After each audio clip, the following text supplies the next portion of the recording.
ગ્રામ્ય સ્તરે ખેલ પ્રતિભાને યોગ્ય મંચ આપવાના ઉમદા આશય સાથે રાજ્યના આદિજાતિ વિભાગના મંત્રી તથા જિલ્લાના પ્રભારી મંત્રી નરેશભાઈ પટેલે સોનગઢ ખાતે યુવા વિકાસ ચેરિટેબલ ટ્રસ્ટ દ્વારા આયોજિત 11મા ગ્રામીણ ઓલિમ્પિક ખેલ મહોત્સવ 2025 ને ખુલ્લો મૂક્યો હતો।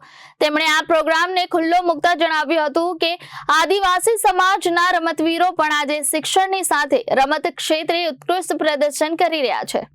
મંત્રી શ્રી પટેલે વધુમાં ઉમેર્યું હતું કે વડાપ્રધાન શ્રી નરેન્દ્રભાઈ મોદીએ ખેલ મહાકુંભ જેવા મંચ પ્રદાન કરી યુવા પ્રતિભાને પ્રતિબિંબિત કરી છે, ત્યારે આજની યુવા પેઢીએ કબડ્ડી, ખોખો, રસ્તા ખેંચ, ગિલોલ, વોલીબોલ, ક્રિકેટ, આર્ચરી સહિતની પરંપરાગત રમતોમાં રસ દાખવીને પોતાની સંસ્કૃતિ અને રમત પરંપરાની જાળવણી કરે તે અત્યંત જરૂરી છે। આ પ્રસંગે રાજ્યના રમત, યુવા અને સાંસ્કૃતિક પ્રવૃત્તિ વિભાગના રાજ્યમંત્રી ડોક્ટર જયરામભાઈ ગામિતે જણાવ્યું હતું કે 11મા વર્ષમાં પ્રવેશેલા ગ્રામીણ ખેલ મહાકુંભ રાજ્યના રમતવીરો માટે એક મહત્વપૂર્ણ મંચ બની રહ્યો છે। આ ખેલ મહોત્સવના માધ્યમથી આસપાસના જિલ્લા ઉપરાંત અન્ય રાજ્યોમાંથી પણ ખેલાડીઓ ભાગ લઈ પોતાની રમત પ્રતિભા પ્રદર્શિત કરી રહ્યા છે, જે ગુજરાતને રમતગમતના વિકાસની દિશામાં અગ્રસર બનાવશે।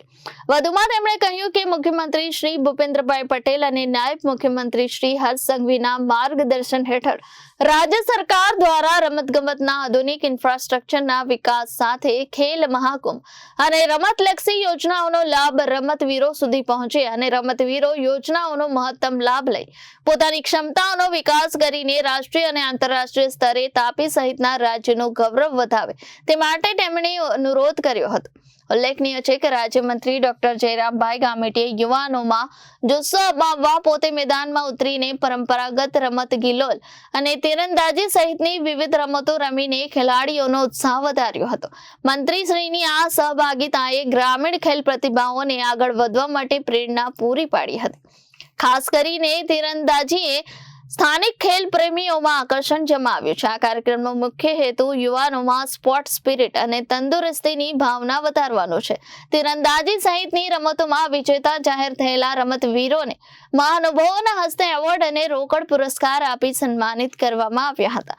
આ કાર્યક્રમમાં ધારાસભ્ય મોહનભાઈ કોકડી, જિલ્લા કલેક્ટર ડોક્ટર વિપિન ગર્ગ, જિલ્લા વિકાસ અધિકારી રામનિવાસ બુગલિયા, જિલ્લા પંચાયત પ્રમુખ જાલમસિંહ વસાવા, જિલ્લાના અગ્રણી સુરેશ ભાઈ વસાવા, પદ્મશ્રી રમીલાબેન ગામિત, સુમુલ ચેરમેન માનસિંહભાઈ પટેલ, શ્રાવણિયા ટ્રસ્ટના ટ્રસ્ટી, જિલ્લા તાલુકાના પદાધિકારીઓ, વિવિધ રમત કોચ, ખેલ નિષ્ણાંતો, રમતવીરો તેમજ મોટી સંખ્યામાં ગ્રામજનો ઉપસ્થિત રહ્યા હતા। આજે તાપી જિલ્લાના સોનગઢ તાલુકામાં શ્રાવણિયા ગામે છેલ્લા 10 વર્ષથી જે ગ્રામીણ ઓલિમ્પિક જે રમતો રમાય છે, આ વર્ષે પણ આજે આ ગામે આ તમામ પ્રકારની 20 જેટલી રમતોનું આજે અમે લોકો ઉદ્ઘાટન કર્યું। અને આ રમતો જ્યારે વર્ષો ત્યાં રમાતી હોય ત્યારે આ વખતે પણ આયોજન કરીને દર વર્ષ કરતાં આ વર્ષે વિશેષ અહીંયા સુવિધા પણ કરવામાં આવી છે। અને આજે રમતો થાય છે એમાં આ વિસ્તારના સામાજિક આગેવાન અને જિલ્લા પંચાયતના લોકપ્રિય સભ્ય આદરણીય જયરામભાઈ ગામિત અને જે સમસ્ત આદિવાસી એકતા ટ્રસ્ટ છે એમના પ્રમુખ પ્રજ્ઞેશભાઈ ગામિતે છેલ્લા 1-1.5 મહિનાથી ખૂબ જહેમત ઉઠાવીને આ કાર્યક્રમ આજે ખૂબ સારી રીતે એની શરૂઆત કરવામાં આવી। આ કાર્યક્રમ 2 દિવસ ચાલવાનો છે। ત્યારે જ આ કાર્યક્રમમાં તાપી જિલ્લાના પ્રભારી મંત્રી, આદિજાતિ વિકાસ